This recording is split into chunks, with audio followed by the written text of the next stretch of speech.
The images are shocking and they're repulsive. And joining me now is distinguished professor of Touro University and Middle East analyst Thane Rosenbaum, and also joining us is political analyst and former media director of the Israeli consulate in New York. That's Jake Novak. So both of you, thanks for being with us. So Jake, I'll start with you.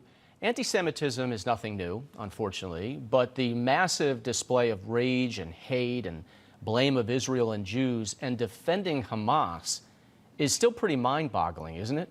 I wish I could say it was mind-boggling.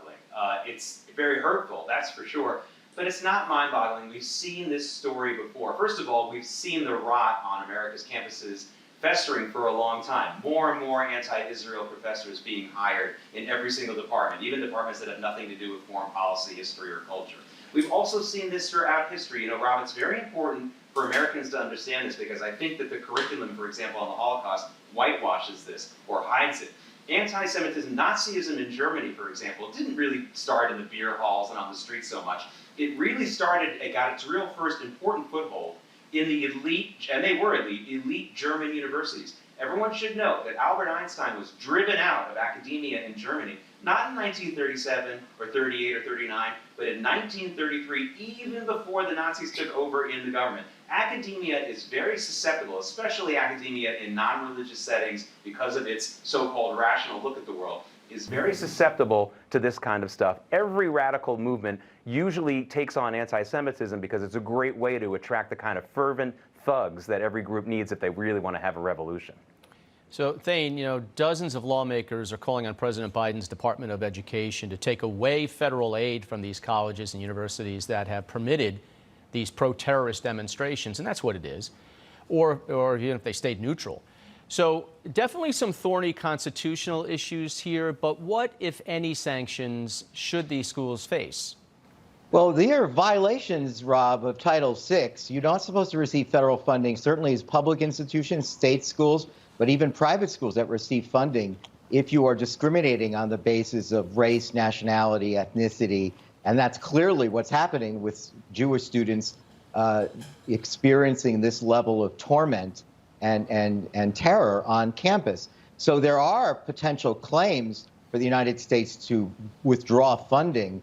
But, you know, there are other things that need to be done. I mean, surely we're starting to see donors starting to withhold funds because of the levels of anti-Semitism. And again, this is very different, honestly, even from what Jake said with Nazis, because, you know, the intellectuals purportedly in German universities were not cheering the beheading of Jewish babies. Let's just be clear what we're talking about here.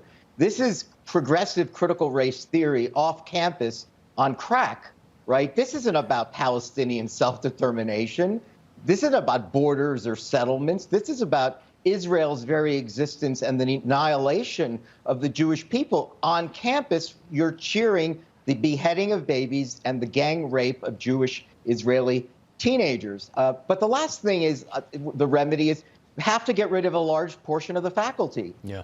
We have to do away with tenure. There are people on campuses that are not teaching anything important. They're in queer studies, in gender studies, they're in indigenous literature, and their primary job, Rob, is to teach the hatred of America, the hatred of white people, and especially Jews.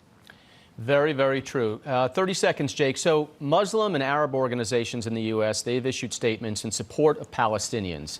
That's to be expected. But they also remain silent or fail to condemn the murders, the kidnappings, and everything else done by Hamas.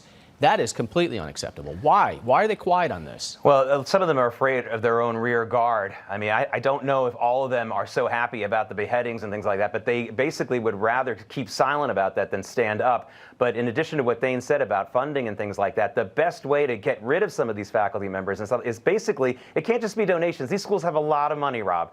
Civil disobedience really has to be the answer. These students on campus need to take a page from the other side's book, sit in at the president's office, disrupt these professors' classes, and that's the only way we're going to see change because they have to really feel it in their day-to-day operations. Thane Rosenbaum and Jake Novak, glad to have you with us today. Thanks so much. Thank you, Rob. Thank you.